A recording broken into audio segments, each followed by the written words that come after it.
Hello everyone and welcome back to Dragalia Foundry, a fan channel where everything Dragalia Lost can be found.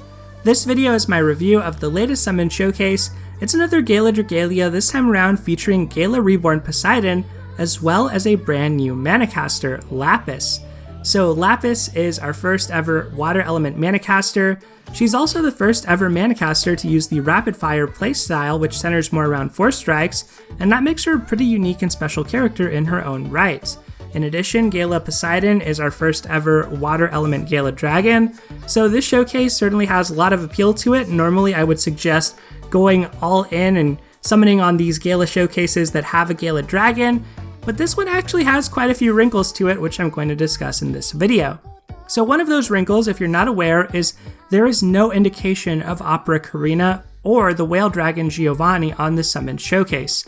Unless we're really thrown a curveball and both of them are 4 stars, it seems extremely unlikely that they're not going to be on this showcase, but rather will be on the next showcase with just the 2 of them, or maybe some additional characters or past characters also on a raid up. But as of now, it looks like they're not going to be present here, so just in case you haven't been paying attention, make sure you don't pull on this with the expectation that you're going to get Opera Karina or Giovanni. If you do that, you'll be sorely disappointed. So this is kind of a twist from our recent Gala showcases. Usually there's a lot of other characters on a raid up, and that doesn't necessarily hurt you in the sense that they take the appearance rate from just random pity breakers. So usually when there's more characters on an appearance rate up in Dragalia Lost, it's not really a bad thing per se. It just means that you're going to be pity broken more often by those other focus characters rather than random stuff from the summoning pool.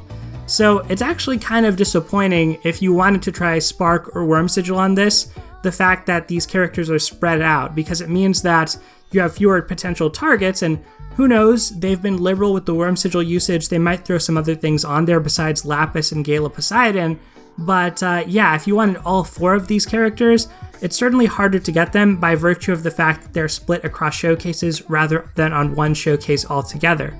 So that's one wrinkle to consider with this. The other wrinkle, I think, is Gala Poseidon himself. Certainly looks like a very strong dragon, but to me doesn't look like a must-have necessarily. So let's get into that. We're going to talk about both Gala Poseidon and, of course, Lapis in this video. I'll give my impressions on both. Of course, usual disclaimers apply. Right now, I'm talking about this before we have access to modifiers, before we have access to SP costs. So there are some key data points that are unknown with respect to these characters, and that can make or break performance, particularly when it comes to adventurers. I think it's a safe bet that Gala Reborn Poseidon is going to have decent to really good dragon modifiers. So I think he's a great dragon just on face value. And the question, though, to me is, you should summon on this or consider summoning on this if you don't already have a Max Unbound Gauna and Krenna. I don't think that Gala Reborn Poseidon, as good as he is, completely obsoletes the need for that dragon or the place that that dragon has in the meta. If you're not familiar, Gauna and Krenna is the Easter Bunny dragon with skill recharge. It's an excellent dragon. It's used in a lot of these fast clears of the master difficulty of Ayaha and Otoha's Wrath, the Twins Agito battle. And so if you're not having trouble with the master difficulty, everything on here is water element. It's most likely here to help you with that content. So if you're not struggling with that, that is a consideration to skip on this summon showcase. Of course, every player, you're going to get your free daily tenfold summons. Awesome to see that they actually extended those into November. So certainly do your free daily tenfold summons. Do not go all out on this showcase on day 1. If you're going to do that, wait until the last day of the showcase for sure. You can get lucky and get these characters by chance on your free daily tenfolds, but you have to put yourself in a position to get lucky. If you spend all your resources on day 1, that's not going to be possible for you because you broke the bank going for the character, and even if you get them in the future, it's going to be a dupe of them, right? So put yourself in a position to get lucky on this showcase. I think that that is the best advice I can give you here. You may really not want to summon on this if you already have a strong water team or water character for co-op purposes. But that being said, Gala Reborn Poseidon, first of all, it's Poseidon. I mean, we saw it coming. If you played through chapter 16, you probably had an inkling this was going to happen, but like, why is Poseidon here? What are you doing, Poseidon? are you a Great Worm now? What are you doing here? But he does look really good. I have to admit that. I love the design in this dragon. I think it does feel regal. It feels befitting of a Gala dragon. Definitely looks like Samurott as well. But anyway, let's talk about what Gala Reborn Poseidon is all about. So I think that his skill has an interesting property, but let's start with the abilities. First of all, you just get water strength plus 70%. It's a good aura. It's a solid aura. It's worse than what Mars has, because Mars has flame strength plus 70%. And then, if your HP is above 50%, you get an additional 20% strength. So that's a total of 90% strength you can have on Mars. So 70% strength is kind of like the floor for a Gala dragon. Even Gala Thor, in expectation on average, because of the way you accumulate energy, you're most likely going to have over 70% strength a lot of the time, and then you're firing off your skills with that energized effect on them. So even Gala Thor is a great dragon, and Gala Cat Sheath, you have all of that skill damage even though you don't have any strength. So this is kind of like the minimum that you would expect to see on a Gala dragon. But then we have Water Fury of the Seas 2. If the user is attuned to water, adds 30% to the modifier applied to damage against flame-attuned enemies for 45 seconds every time the dragon gauge fills by 10%. This increase will not stack, and after activating, the ability will not activate again for 5 seconds.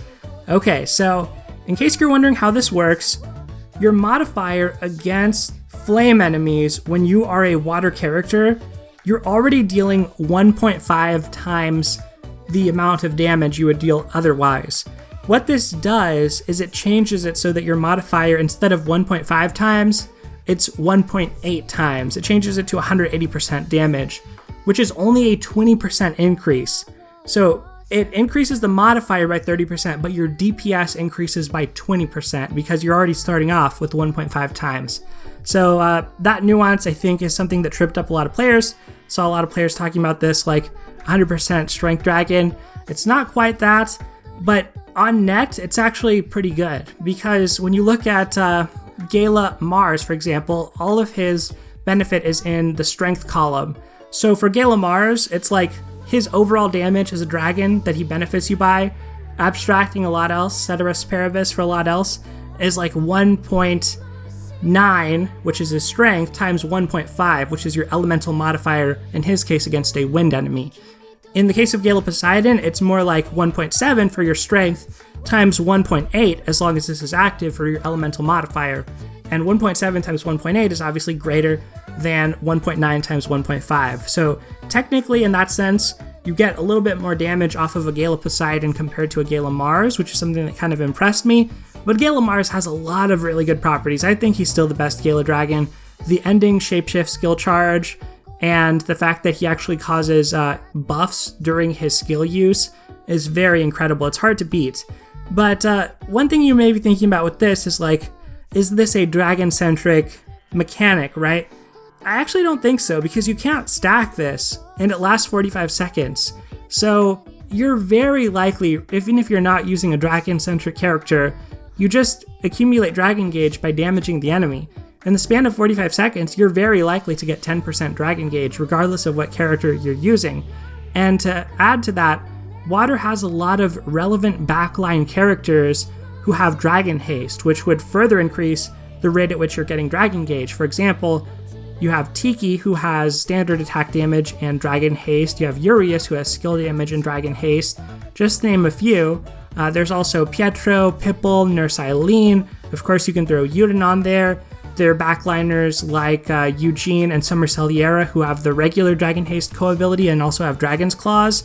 So even on a normal character with like a typical backline in Water, it's very likely you're going to have almost full uptime on this. So I don't think that this really signals him being around or about dragon-centric characters, but certainly it seems like it's likely to be the best for Xainfried, which is really the one big dragon-centric character in the Water element. Xainfried is the only character in Water that, unless you're using Gala, Mims, or Yuden's shared skill, that actually can boost the dragon gauge via a skill. In Xainfried's case, his second skill, when you mana spiral him, it gives you a full 10% dragon gauge, so it'll immediately trigger this if you're not in the cooldown period, which is nice. But the reason this might work for dragon ramping characters isn't so much the second ability, it's just is Poseidon just going to have a really busted and really strong dragon form that you want to stay in to deal a lot of damage? And I guess that gives us cause to talk about his skill, Atlantean Flood. So it deals water damage to the target and nearby enemies, and if the user is targeting an enemy and not using a skill when their remaining shapeshift time runs out, this skill will be used automatically regardless of whether or not the skill gauge is filled. Very, very interesting. So basically, what I would suggest is you probably want to cast this immediately when you shapeshift, so you guarantee that you get off one use. Then no matter what happens to you, when your shapeshift is going to get undone, you're going to use this again. So you can probably always get off 2 uses of this, barring something really unusual happening. And yeah, that's potentially great if this has a really good damage modifier, or maybe an animation that makes it good for iframing stuff. Like, basically, how good Gala Poseidon is beyond just a good strength, aura, and a good extra damage modifier against flame enemies comes down to how good he is in his dragon form. I think it's very likely that with Gala Poseidon, his dragon form will be so good that Xainfried instantly becomes like the best DPS in the water element, best personal DPS for certain, in my opinion. But yeah, I think that's pretty much all it comes down to. And I expect him to basically power creep Siren, power creep Nimbus, any water dragon that's not Gauna and Krena. I think that that Gala Poseidon is going to be the go-to from now on. So, looks like a strong dragon. It's just the question, do you really need this right now? Maybe you'll need this for the new difficulty of the Twins content when that comes out, but do you actually need it right now? And so, even if you summon it, you might not even want to stone it right away if you want to wait and see what happens and what comes next. Yeah, it's a great Gala dragon. It's very strong, but water has good dragon options. So I'm really not sure on this one. It's probably the most mixed I've felt on a Gala dragon, despite how good this apparently looks. Besides Gala Reborn Poseidon, of course, we also have to talk about Lapis. Lapis looks fantastic. She has great artwork. I feel like it's one of the best portraits in the game. Of course, looks a lot like the artwork on her worm print. Behold the blue rose, she who makes the impossible possible. She is a Manacaster using the rapid fire style or mode. A dashing phantom thief who leaves a blue rose as her calling card. A master of disguise, she slips through even the tightest security in pursuit of her prey. She returns all she steals, seemingly doing it for sport, but is there more to her story? Okay, and here are her skills and her abilities. Let's start with her skills. Her first skill, Fantastic Flight. Simple enough, it deals water damage to the target and nearby enemies, and dispels 1 buff from each of them. It's shareable at a cost of 5. So it's nice to see another Dispel skill become shareable, and having Dispel in the water element unconditional is kind of cool. If you are into off-element clears, having access to Dispel is pretty nice. It's something that can make a character valuable in off-element clears, but that being said, in the water element in particular, when it comes to the twins, you can already Dispel the buffs they accumulate and actually fully Dispel them by afflicting them at the appropriate times. So there isn't as much of a need for Dispel there per se, but nevertheless, I think this is great. If it's ranged, that's even better, because right now, Nadine is really one of the most accessible ranged Dispel options. I think probably the only Dispel option that's ranged still, and that costs 7 to equip as a shared skill, and also it gives you some energy and burns, so it has some other residual effects. But I think those residual effects make Nadine's SP cost on her shared skill pretty high. If this is just basic and it's just a simple Dispel, like this might be the cheapest SP cost shared skill for Dispel, and that is actually something kind of interesting. So that's already something that makes me look at Lapis and have a little bit of curiosity here as to her applications. But her second skill, Graceful Bullet, is also quite good. So it deals water damage to enemies directly ahead. The more buffs she has, the higher the skill boost received and the higher the damage dealt, but it's up to an additional 80%. Stronger bullets will grant a greater damage increase than other buffs. So we'll read about stronger bullets in a second. Basically, they have taken this water mechanic that we see on some other characters of some other elements as well, but it's known in water because of Karina and Xander being there since day 1, and their skills scaling off of how many buffs they have. And she has it as well, but there's a cap on her. You can only get up to an additional 80% boost on this, depending on how many buffs you have.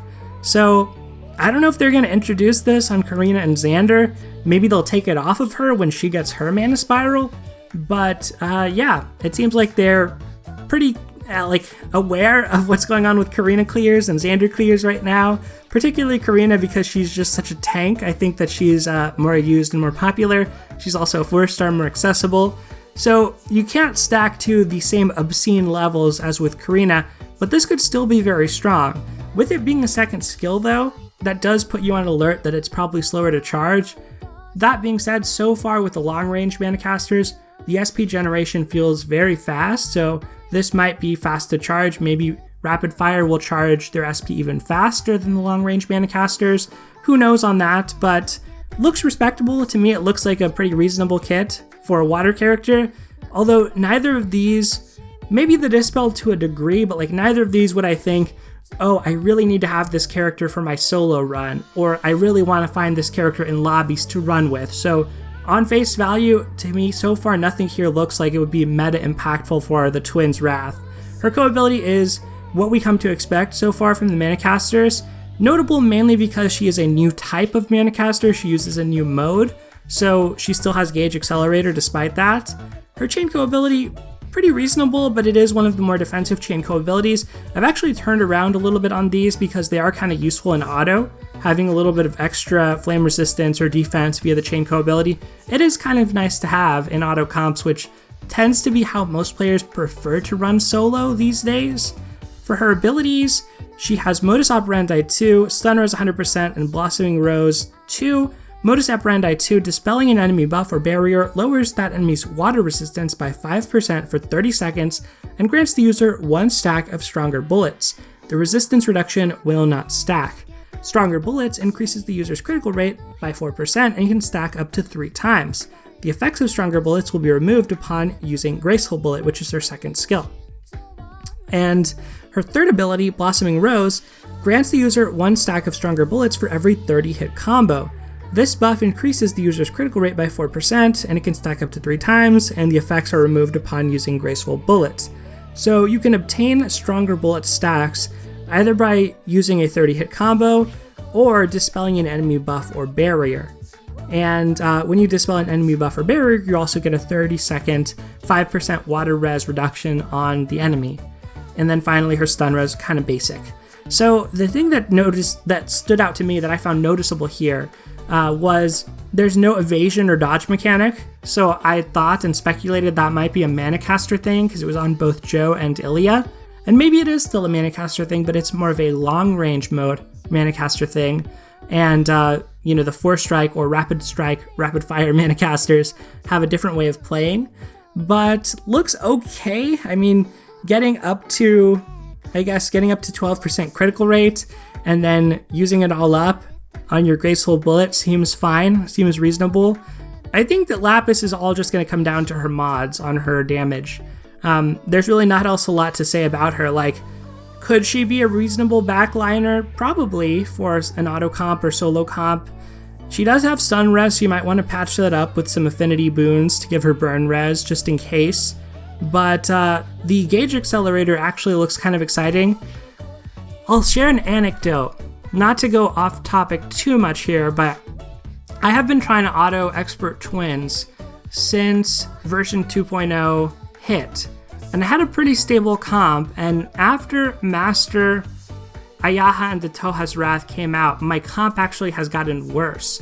What I found was my comp was dealing more damage, and Tiki as a lead is very sensitive to the timing of damage. I did more damage because I had improved my weapons with unbinds from the master difficulty, as well as max leveling my Agito water tree. And I noticed it's now actually harder for me to clear an auto despite having a stronger team because I go through phase 1 faster and Tiki is no longer a dragon at the most opportune times, and that can end up wiping my run. However, I'm very close in my runs, even with 4 gold Fafnirs, to breaking right before Ayaha and Otoha do their spinning beam fire and ice attack.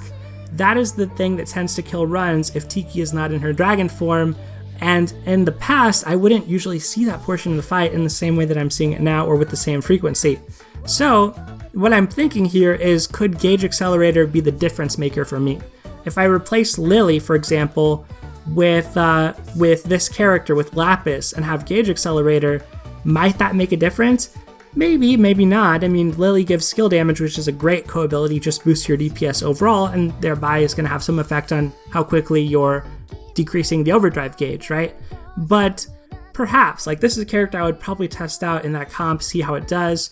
That has been interesting for me so far. I didn't think about the fact that Tiki is, the success rate with Tiki can be very mixed because it's going to depend a lot upon the timing when she undragons and dragons, because unlike, let's say, Belina, like her dragon transformation for Tiki is a fixed length. It just depends when she actually starts it, and then she ends at a very specific time afterwards. So yeah, that's been more of an experiment than I would have expected. I'm not sure why I wasn't seeing the laser beam as much beforehand, before I strengthened my team, but I'm definitely seeing it a lot now, and that tends to be a place where I might have an early wipe. So it's a consideration for me. I honestly just want to summon for Lapis, mainly to try out the rapid fire Manacaster playstyle. But again here, like, on face value, it just depends. How good is your water roster? Are you already autoing Master Twins? Are you soloing Master Twins? Even if you're not, I don't think it necessarily means you want to go for these even. Like, you don't have to play that much Master difficulty to get all the materials you need to make weapons, and even if you have the materials, you probably don't have the rupee. So like, there's a lot of trade-offs. There's like things that have to give at some level. I don't know that you have to go for all these characters when even if you can do the content, you can't do the content enough to actually grind the weapons because it's so costly. So like, what is the purpose at some level of summoning for these unless you really want them, right? And I think that's going to be the case for a lot of players with Lapis. But we do have the Karina ult coming, we have Giovanni coming, so I would say take a wait and see approach, do your free summons, put yourself in a position to get lucky. But to me, as of now, I wouldn't say this looks like a must-have. Nothing here looks particularly game-breaking. Gala Reborn Poseidon looks good. I will probably get it, or try get him for the Poseidon memes, and because my gown and Krenna is 0 unbound and I haven't spent any Sunlight Stones on it. But overall, in a vacuum, I would have to say you probably want to wait and see, and it's possible you want to skip on this. This might be one of the first Gala Dragon showcases that you really want to skip on. That is my overall take on this Gala Dragalia, everyone. Thank you so much for watching. I hope this video has been helpful to you. Take care, and I'll see you next time.